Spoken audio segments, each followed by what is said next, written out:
Zemherir salqында ашыгыч ярдәм хезмәтендәге табибларның эше бермә-бер арткан. Безне башка вакыттагы караганда 2 тапкыр күбрәк чакырталар диләр. Моңарчы диспетчерлар көненә 60 шалтырату кабул иткән булса, хәзер 100дән артып киткән. Мөрәҗәгатьләрнең 3тән бире вируслы авырулар йоктыручылардан килә. Работы очень много. Эш бик күп, халык безне аңласын иде. Ашыгыч ярдәм машинасын көтәргә туры килә. Алар беренче чиратта юл һәлакәтләре килеп чыккан урыннарга баралар. Аннары йөрәк янәге булучыларга, тән температурасы күтәрелгән балаларга. Мондый авыруларга бу көннәрдә туңучылар, эшүчеләр дә өстәлде. Менә мисал өчен Алабуга район үзәк хастаханәсенә шундый ир-атны алып килгәннәр.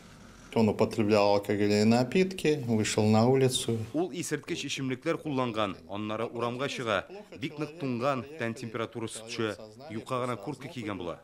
Температура снизилась, чел. Что был одет легко в курточке. Бу бердән-бер очрак түгел ди белгечләр. Татарстанда эшүчеләр саны арткан. Казанда 30 кеше табибларга мөрәҗәгать иткән. Шуларның 18-ен дәваланырга сырхауханәгә салганнар. Түбән Камада 3, Ярчалда 9 шундый очрак теркәлгән. Узган атнада республикада үтә дә салкын һава торышы булды.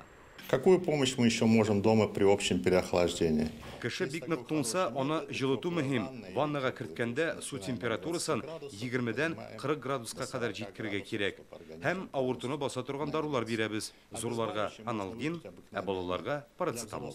Аналгин. Детей можно применить или сироп парацетамола, или таблеточку парацетамола. Бүген республикада һава температурасы бераз булса да күтәрелә башлады. Көндез Казанда -16 градус иде, ләкин көчле җил чыкты. Синоптиклар әйтүенчә, алдагы көннәрдә антициклонны көньяк-көнбатыш циклоны алыштыра. Аның йогынтысында температура күтәрелә, бураннар булачак.